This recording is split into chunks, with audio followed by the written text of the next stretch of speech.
So Corinth, the Corinthians, the letters to the Corinthians, very, very interesting stay for Paul, and one of the places where he stayed the longest. We are told that he was almost there for a year and a half.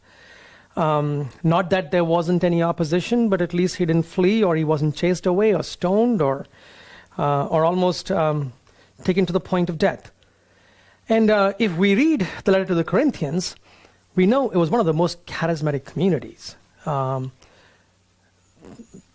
talks about the Spirit and how the Spirit was a spirit with charisms, with many gifts, one body, many parts, the teaching on the Eucharist, all these.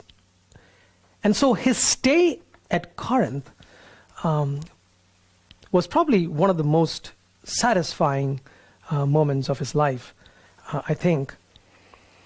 And then, of course, we have a few other insights into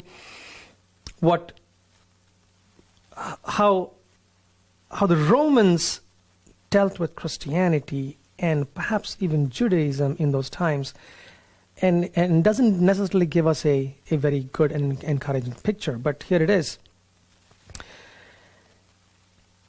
Some of the people who opposed Paul, and Luke calls them Jews, they brought Paul before Gallio, the proconsul, and if you notice the very casual way, almost disparaging way in which Gallio deals with all of this, gives us an indication of how the Roman authorities looked at both Jews and this new movement of the Messianists.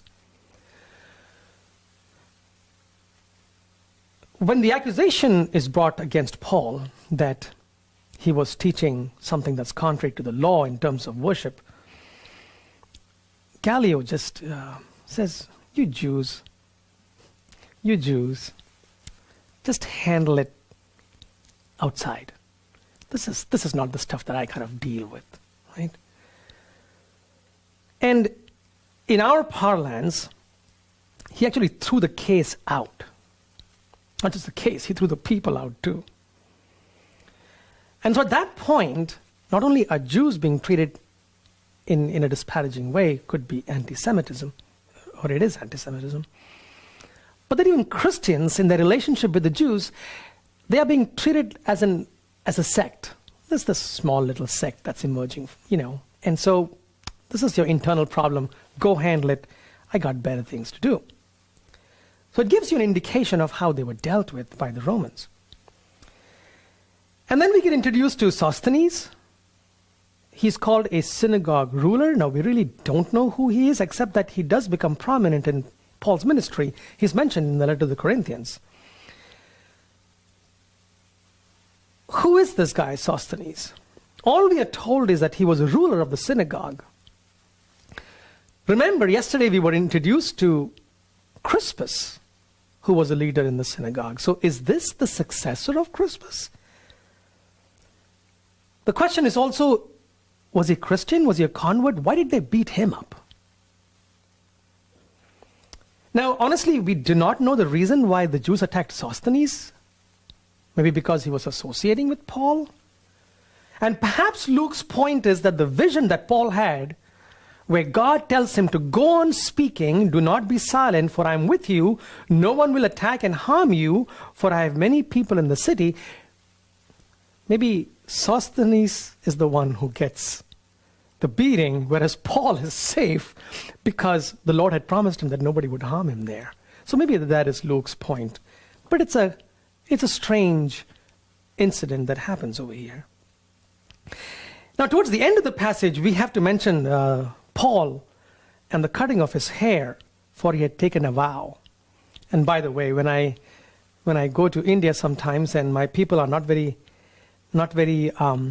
used to seeing a priest with a ponytail, sometimes I use Paul as an example, although I'm not a Nazirite and I haven't taken a Nazirite vow, but sometimes I'll use Paul to say, well, Paul did it. Well, although Paul shaved his hair, but he had long hair, right? Or maybe he didn't. In any case, so I use Paul very loosely to just convince people, shush, Just shush. I treat them like the proconsul treated the Jews, right?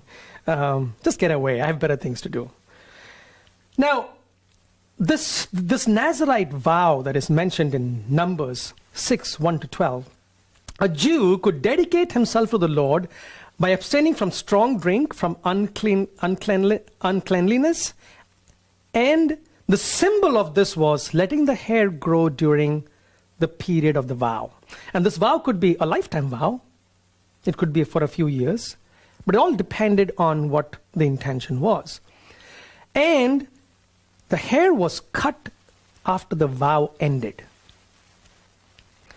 Paul actually does something opposite.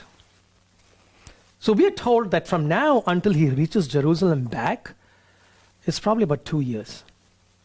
And we don't know why he took the vow, but he actually shaved his head not as an end to the vow, but the beginning of the vow. So perhaps the translation should read, he shaved his head because he was taking a vow. I'll come back to that in a little bit. Practical implication for today.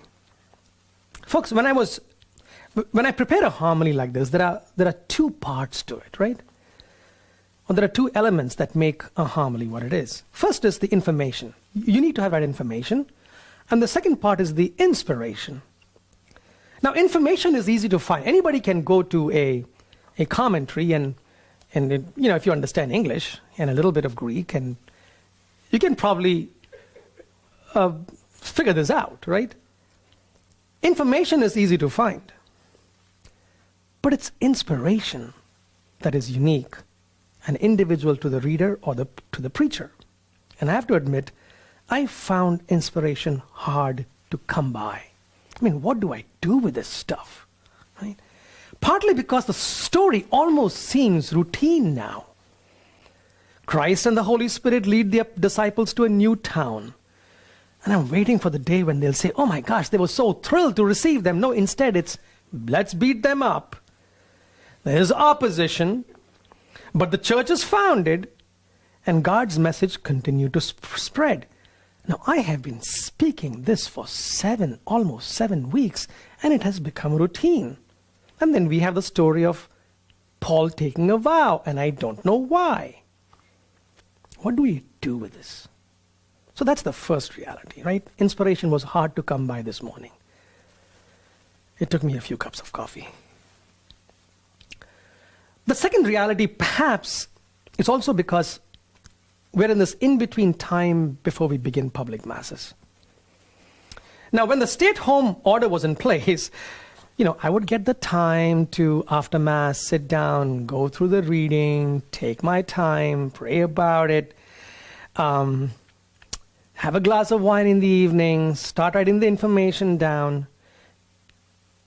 These days, I'm barely trying to keep pace with preparing a homily each day and preparing 2 parishes to open this coming week.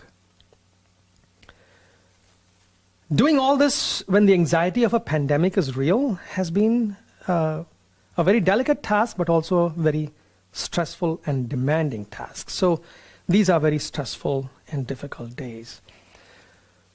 And maybe precisely this is where the inspiration is. Where is God when things become routine? Where is God in our lives when life gets busy again? Where is God in our lives when drudgery sets in? See, Paul takes a vow at a time when the way he was treated became routine. The life of a missionary is not easy. Did he perhaps take the vow to renew his commitment, his zeal, to find inspiration? Perhaps. Spiritual life has its ups and downs, even for a priest, and I'm sure, perhaps even for the Pope. And maybe there were days that Jesus felt that way when he went on his knees and he said, Father, take this cup away from me. So I don't know how you are doing today. My practical implication is not so much for you, but for myself. I wrote this for me. I find Christ inviting me to keep my eyes on Him even when the going is tough, when drudgery sets in, when it all feels routine. In today's gospel reading, what does Jesus say? So you are also now in anguish. But I will see you again, and your hearts will rejoice, and no one will take your joy away from you. So I'm not saying that I'm going to shave my hair off like Paul did. That's not the practical implication. The practical implication is Jesus, I believe, meets us where we are today. And this Christ is the one who is our joy. Amen.